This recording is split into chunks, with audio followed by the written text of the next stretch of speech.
Hey guys, and welcome to my YouTube channel. So today is just a very quick chit chat advice for my school leavers. So if you've basically just finished A-levels, this video is for you and every other person who's interested in listening. So I just thought I'd create this video because of some of my people who are just leaving school and they've told me they're interested in studying medicine and stuff, and obviously over time prior to the exam I'd advised them on what they had to do and whatnot. So I just thought I'd just create a general video for every other person as well who's interested, obviously knowing that I think last week, I think it was about last week, 2 weeks ago, I can't remember, was when they released the A-level results. So A-level results day was about 2 weeks ago. So yeah, I just thought I'd create this video just to have a quick chit chat with you guys if you are interested in studying medicine, but for one reason or other you've not been able to actually achieve your grades in A-levels. That's absolutely fine. Don't let anyone deceive you. You can still study medicine, okay? And if you didn't actually do A-levels and you did a different qualification that's equivalent to an A-level, you still have chance. Me myself, I actually did not do A-levels. I did BTEC. I did a BTEC qualification in I think it's applied sciences or medical sciences. I can't remember which one it was.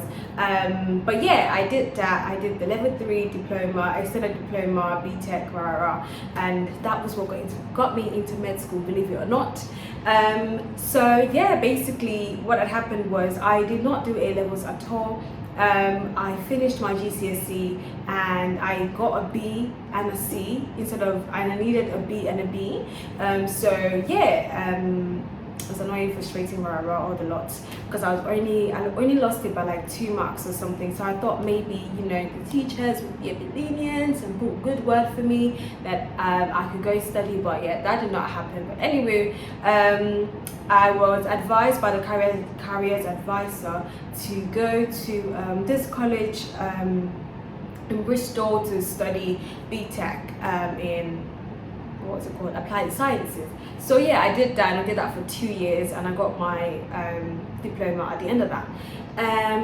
But anyway, during that time, what I really wanted, I've just always known what I wanted to study was medicine. And then during that time and stuff, I'd ask questions and say, this is what I want to study. How do I get onto medicine with this qualification? Because to me at that time, there was no way to get into a UK medical school without A-levels.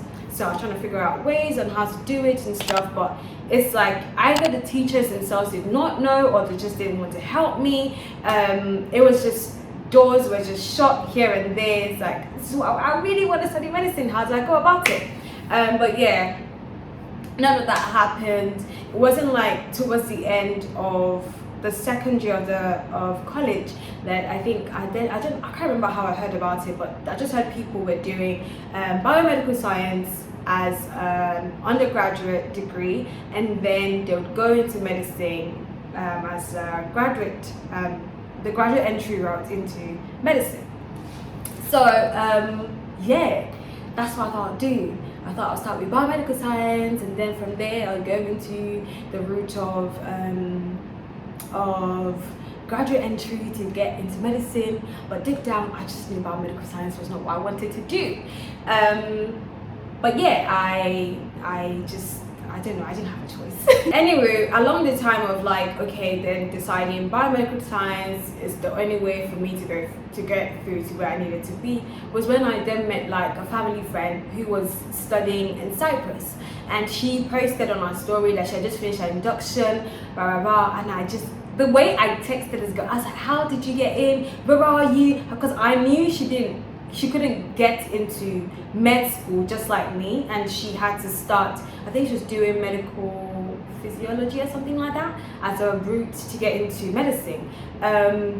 But then she didn't finish it and she got into med school. So I texted her, I was like, sis, you need to let me know how you got into this entire thing. And then she told me she's currently in Cyprus, and that's how my journey to applying and everything started.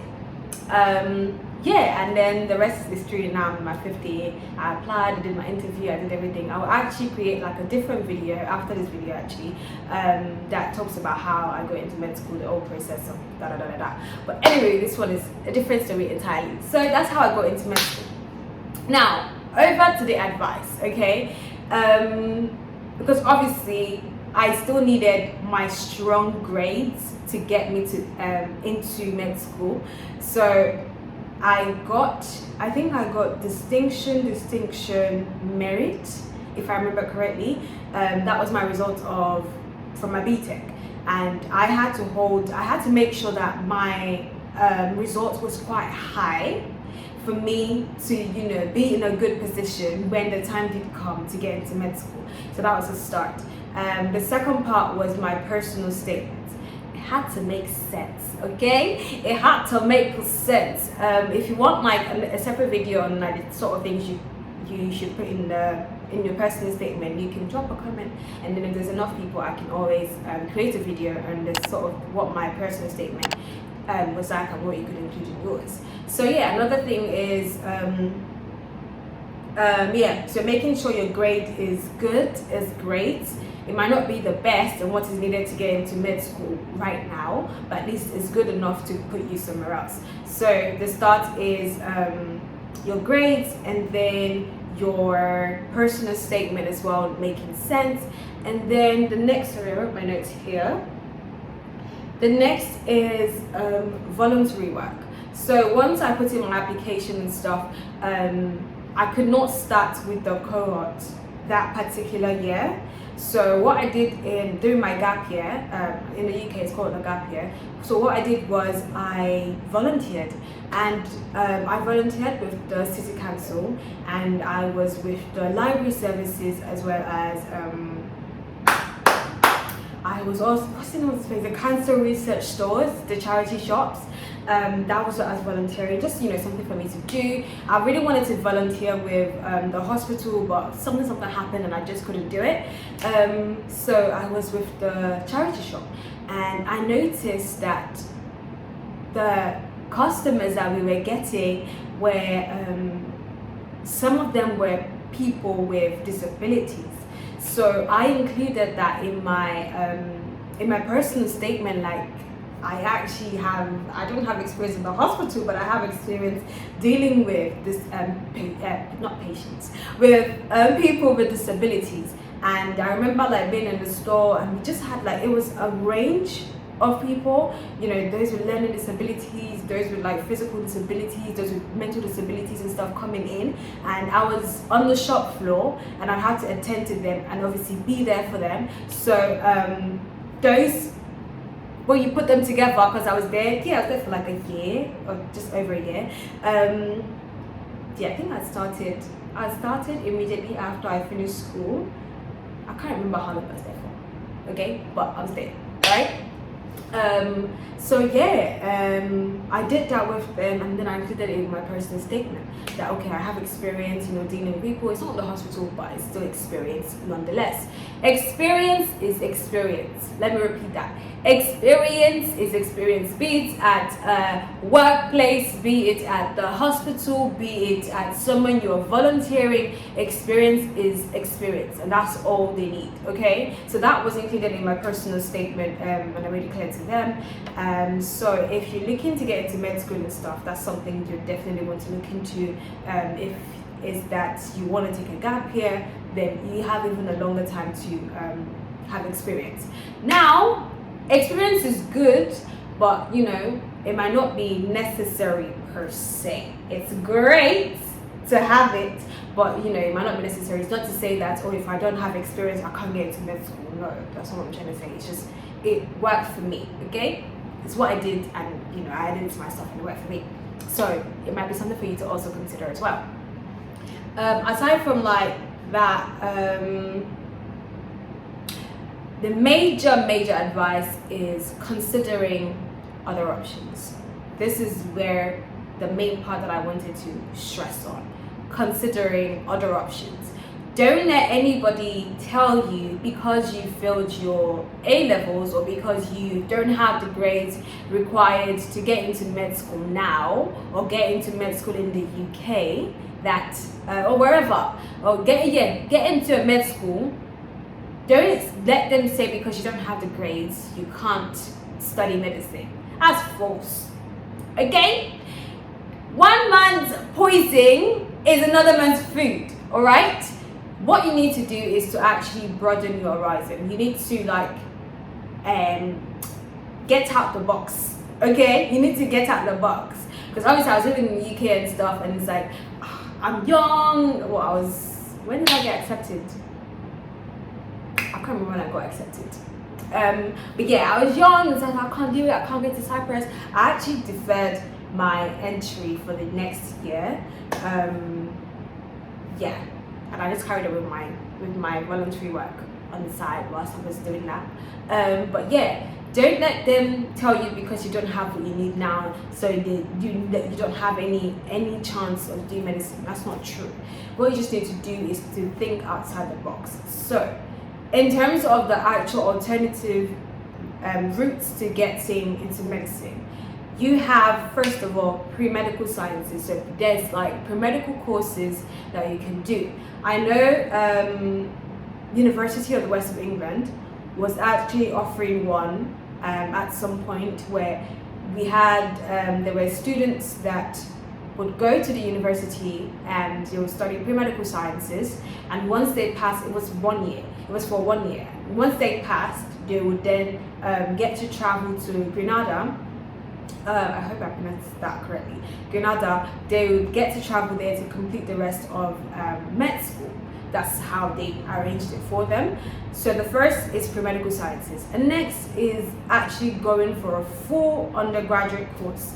So the most common one that I've noticed so far is actually biomedical sciences, which is obviously the one that I was taught to do.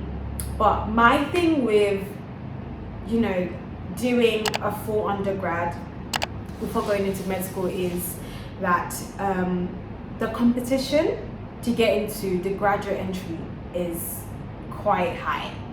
It's big, okay? And this is me being honest with you and stuff, like it's quite competitive to get into graduate entry med school,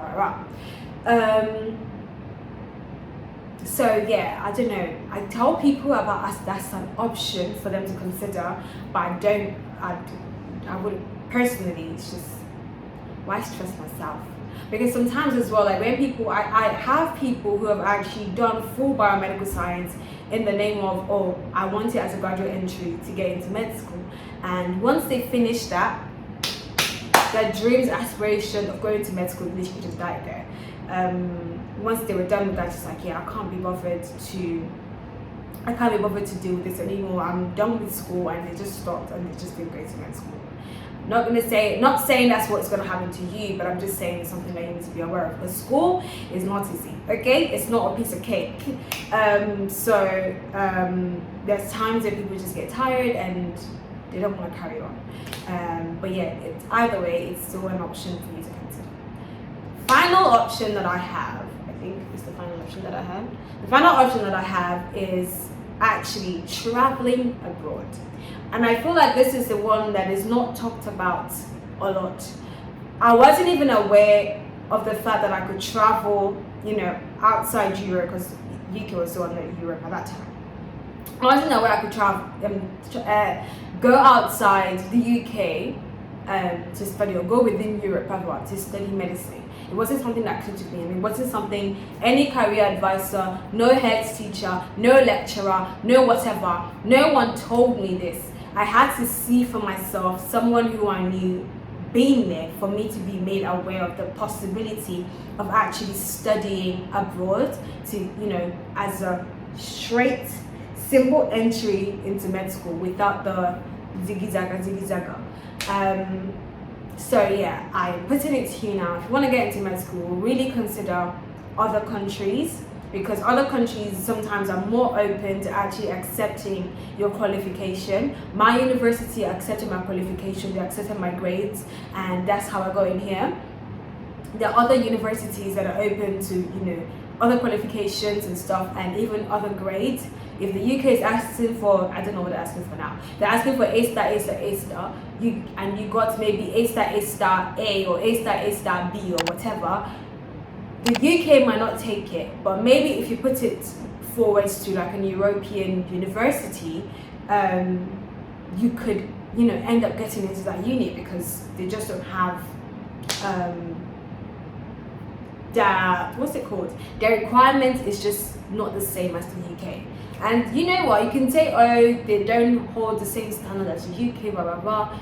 You'll be very much wrong, okay? They might not hold the same standard, but there are universities within Europe that actually are, you know, they're pretty good at what they do, okay? They've got great lecturers, they've got great resources and stuff, they're pretty good, all right?